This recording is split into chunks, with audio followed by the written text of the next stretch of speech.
Welcome to our post-draft breakdown. We'll give some general thoughts on each team's draft haul, pick the winners and losers from each team's depth charts, and then break down a handful of rookies using a simple criteria of tape, metrics, stats, and opportunity. We're breaking down every team, and we're doing it by division. This is the AFC North. Welcome to Shut Up Football. I'm Jeff Stoltzfus. That's Kevin. If you've got a fantasy football draft approaching, or you are just a fan of bad takes, we got you covered. Join us as we sort for impact.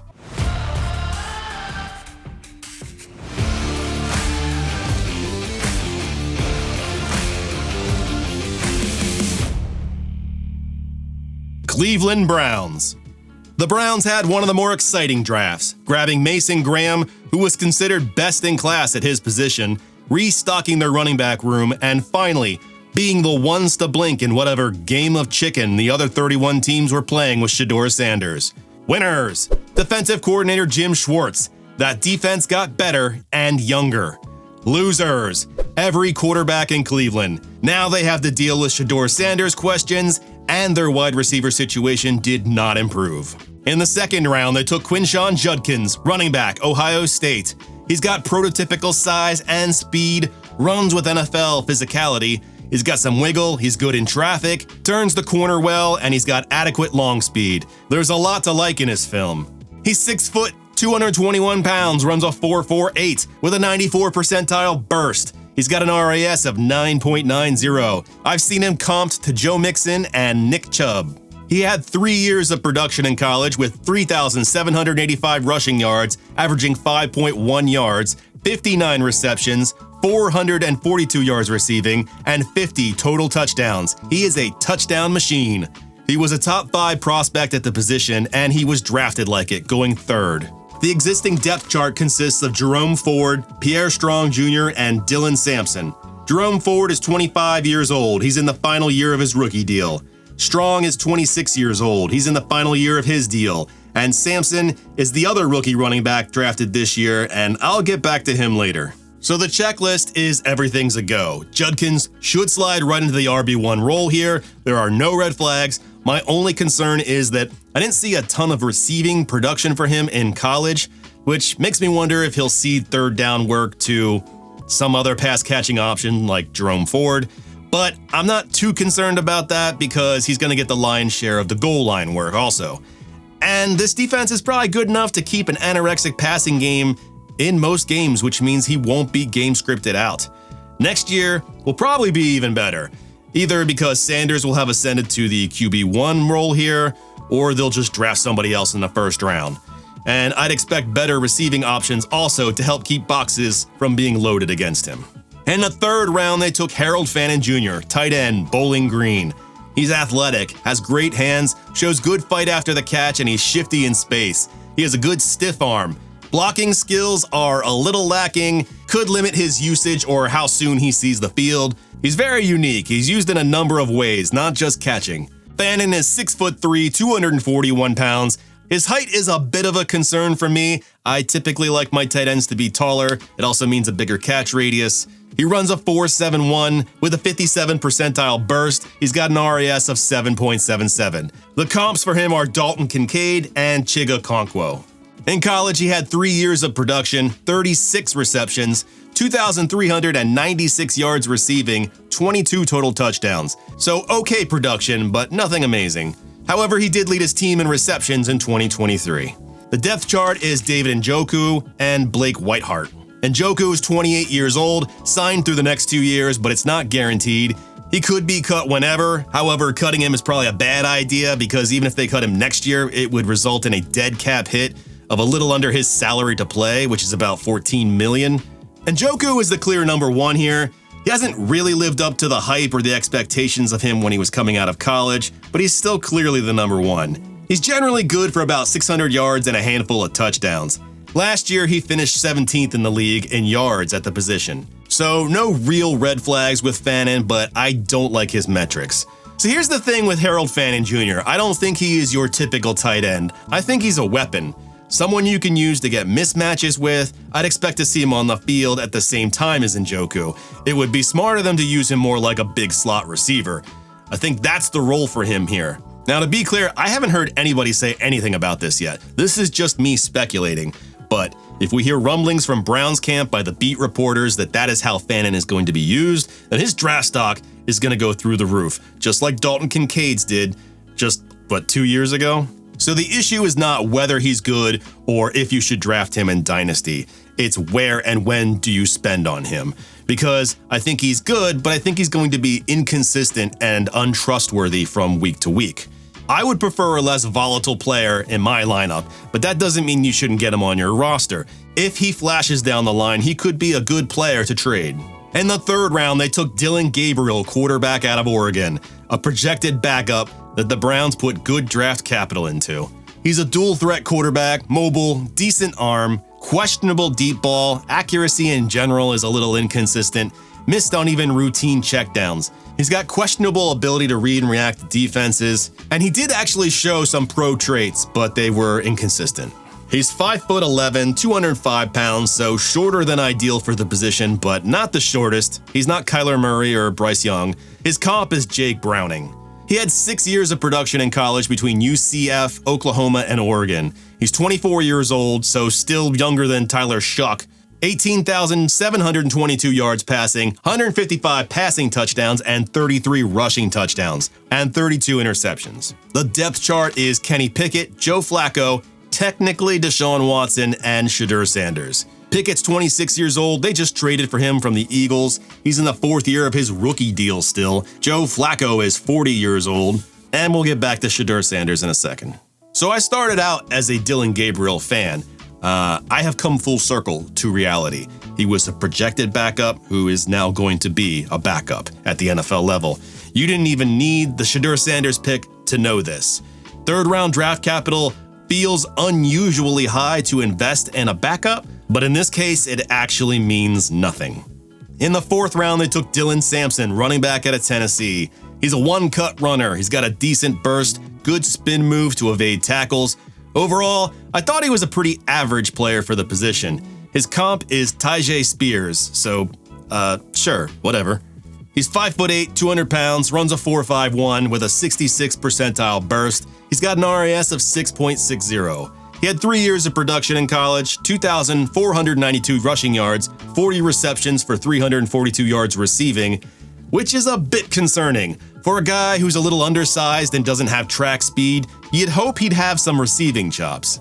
So the checklist is pretty split on Dylan Sampson. Honestly, I am not a huge fan of his tape, but the reality is that there is a role here to be had. I don't know that he has the pass-catching ability to complement Quinshon Judkins. So we're talking about an RB3 here as strictly a change-of-pace guy. I hope to have better options than that when I'm drafting. In the 5th round, they took Shedeur Sanders, quarterback out of Colorado. He's got good pocket presence, mobility, ability to make throws against the boundary, some good deep ball ability, has accuracy but throws into coverage a lot. He holds the ball too long, always looking for the big play, needs to learn to just throw it away. He takes a lot of sacks. He didn't show a lot of intermediate level game either. My comp was early Jared Goff or Teddy Bridgewater. He's 6'2", 212 pounds. He had 4 years of production, 14,331 passing yards, 134 total touchdowns, and 27 interceptions. The only red flag here is his draft capital, or if you just don't believe in him. There is nothing keeping the Browns from drafting a quarterback next year. I think he's got enough talent to be a starter in the NFL, but do I like him? What's his ceiling? I mean, he'd have to drop pretty low for me in a Superflex league to even feel comfortable taking him. I'm okay letting somebody else get the bargain. Cincinnati Bengals. The Bengals understood the assignment. Protect Joe Burrow and add to that defense. Winners. Fantasy managers invested in this offense. No threats detected. Losers. Jermaine Pratt. He wanted a trade and the Bengals drafted 2 linebackers. So I guess you could say actually maybe he's a winner if he gets what he wants, but I don't know. Things could get a lot worse than the Bengals. In the 1st round, they took Shemar Stewart, edge, Texas A&M. He's got exceptional chase speed, shows good bend to turn the corner and get to the quarterback. He's versatile. He has good speed to power. Stewart is 6'5", 267 pounds. He runs a 4.59 with a 98th percentile burst. He's got an RAS of 10. Yeah, 10. This dude is what monsters have nightmares about. He's got 3 years of production, 65 combined tackles, 1 forced fumble, a puzzling lack of production from the boogeyman. Where did all that athleticism go? The depth chart consists of Joseph Osai, who's 25 years old. He's on a 1-year deal, and he should be playing opposite Trey Hendrickson and Myles Murphy. It's odd to see a red flag on a first-round selection like this, especially with everything else being so good. He was the 4th edge taken in the draft. You take him at IDP, and you just hope that the production is coming. In the 2nd round, they took Demetrius Knight Jr., linebacker out of South Carolina. He's got good instincts and pursuit, natural at slipping blocks, very physical, ability to knife through traffic and tackle in the backfield. He's a little lacking in coverage, but not for lack of athleticism. He's 6'2", 235 pounds, runs a 4.58 with a 26th percentile burst. He's got an RAS of 8.17. He had 6 years of production in college, with 229 combined tackles, 5 fumbles forced, and 4 interceptions. The depth chart consists of Logan Wilson, Jermaine Pratt, Oren Burks, and Barrett Carter, who was also selected in this draft. Logan Wilson is 28 years old. He's got 3 years left. There is an out anytime, but he is not likely to be cut. Jermaine Pratt is also 28 years old. He's in the last year of his deal. He also requested a trade in the offseason. He's grumpy. He's going to be gone now or soon. So no red flags. Knight was the 3rd linebacker taken off the board. He looks like a player. Jermaine Pratt wants out. Knight wants in, so he appears to be the replacement, whether that happens this year or next. I'd invest in him in IDP if you get the chance. In the 6th round, they took Tahj Brooks, running back, Texas Tech. He's got good change of direction. He's not explosive, but he makes good lateral cuts and drives with power. Sometimes he takes a little too much punishment, but he seems durable and he can handle a lot of reps. His comp was Chase Edmonds. He's 5'9", 214 pounds, runs a 4.52 with a 55 percentile burst. He's got an RAS of 8.58. He had 5 years of production in college with 4,557 rushing yards, averaging 5.2 yards per carry, 102 receptions for 548 yards receiving, and 47 total touchdowns. He rushed for over 100 yards in 19 of his final 22 games. He also forced a ton of missed tackles. Only 2 other running backs in this draft class forced more, Ashton Genty and Cam Scatabo. The depth chart consists of Chase Brown, Zach Moss, and Samaje Perine. Chase Brown is 24 years old. He's in the 3rd year of his rookie deal. Moss is 28 years old. He's on the last year of his current contract. Perine is 29 years old. He has 2 years left on his contract, but he can be cut whenever. The only red flag here is opportunity. Running back wasn't exactly a need for the Bengals going into the draft, and 6th-round draft capital shows they weren't really looking to get one. Brooks is a decent but probably limited prospect who dropped a little too far in the draft and the Bengals just saw good value. What should you expect in his rookie year? Nothing.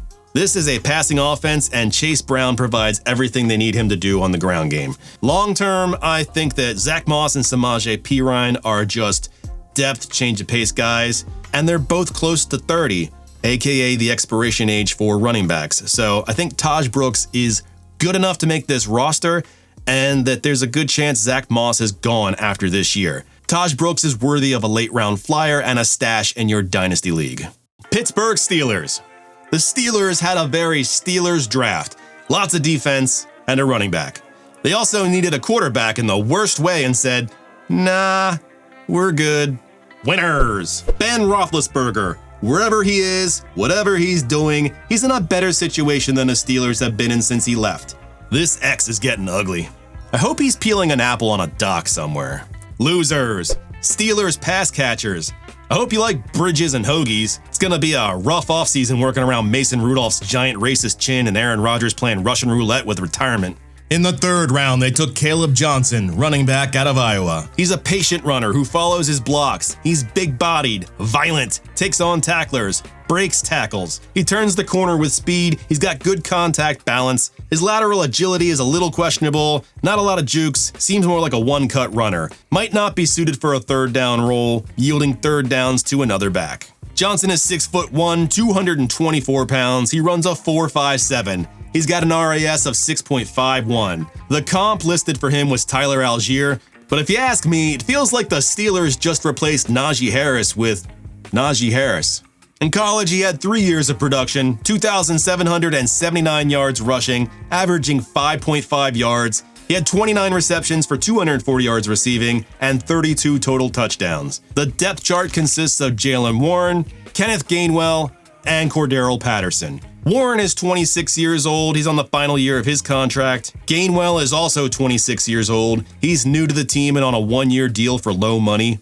And Cordarrelle Patterson is 34 years old on a 1-year deal. Checks across the board for Kaleb Johnson. No glaring red flags here, but I do have a few concerns with regard to the opportunity and usage. In his rookie year, I would expect just what Najee Harris had, which was a timeshare with Jaylen Warren. He could get some volume, and he's probably more likely to be in on first and second downs. He's already been drafted into a timeshare with Jaylen Warren, who is a very good back on his own. I think he's likely to remain a volume-needy option in a timeshare with someone, even if that someone changes from Jaylen Warren to someone else next year. Johnson feels a bit capped as a fantasy asset, but at a certain point in your draft, there's no better option. There's also a concern about the Steelers' offense in general. You're just hoping the defense keeps games close enough that he doesn't get game scripted out. It's a yes for me for Kaleb Johnson, just a cautious one. In the 4th round, they took Jack Sawyer, edge out of Ohio State. A Steeler name if ever I heard one. Was Max Hardhat already gone?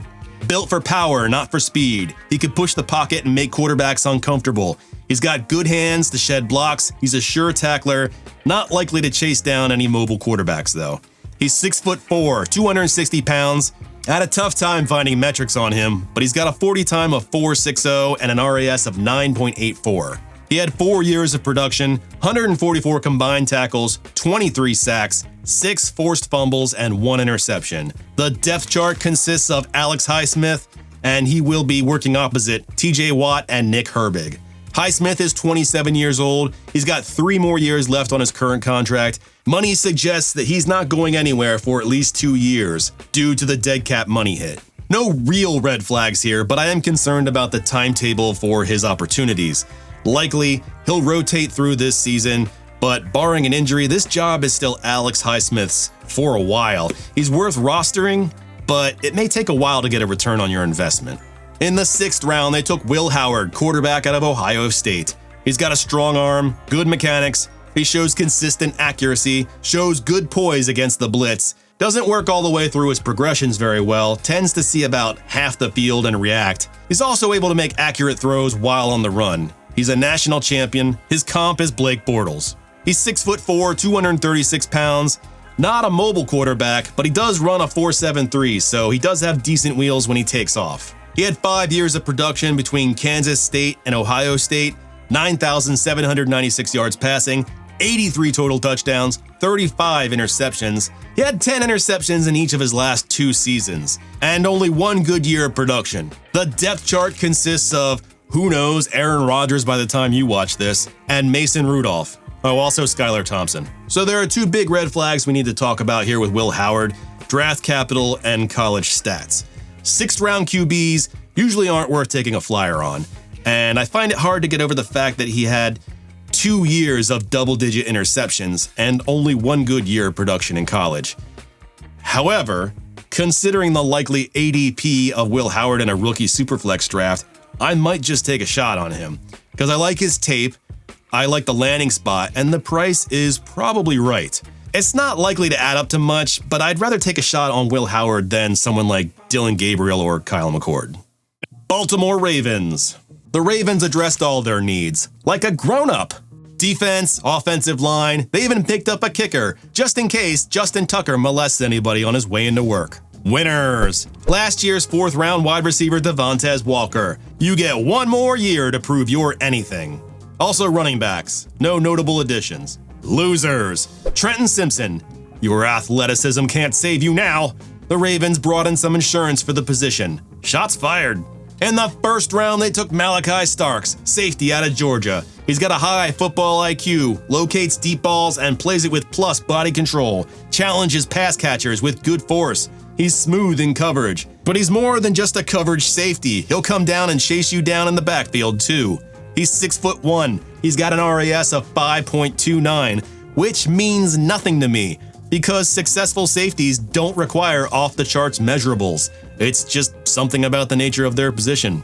I'm not even going to fart around here. He just checks all the boxes. He was the first safety taken in the draft and the only one in the first round.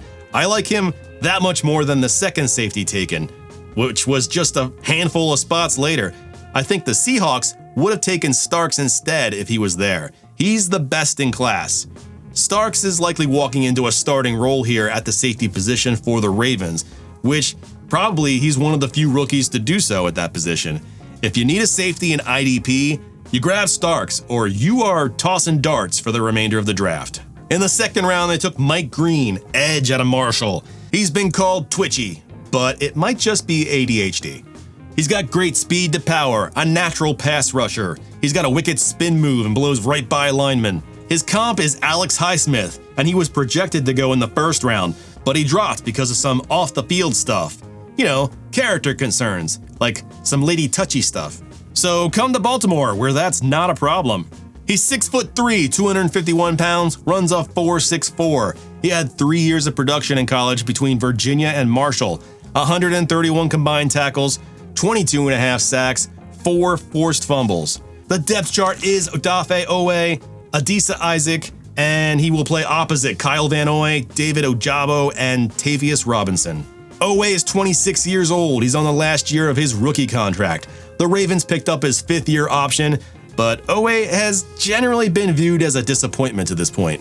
Adisa Isaac, he was a 3rd-round pick from last year. I haven't heard jackety shit about him in a long time. So there are red flags here, but they're really not the kind of stuff that I measure for fantasy football. So even though I don't want to like him, he checks a lot of boxes and looks like a starter for the Ravens in time.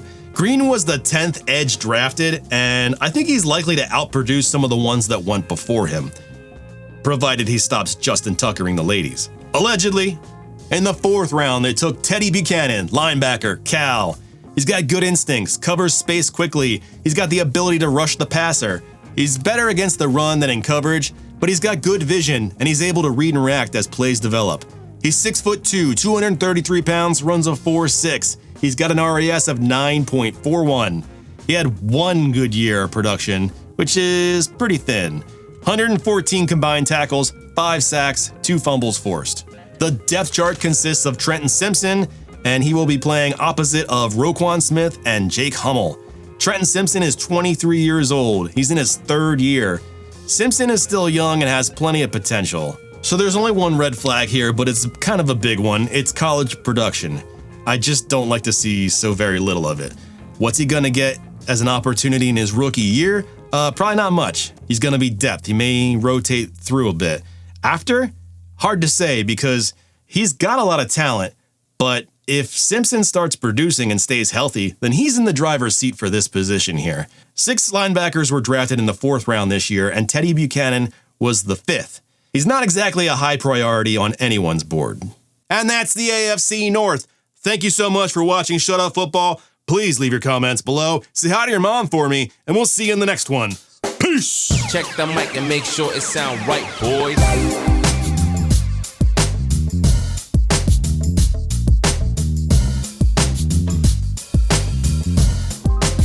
It sound right, boy.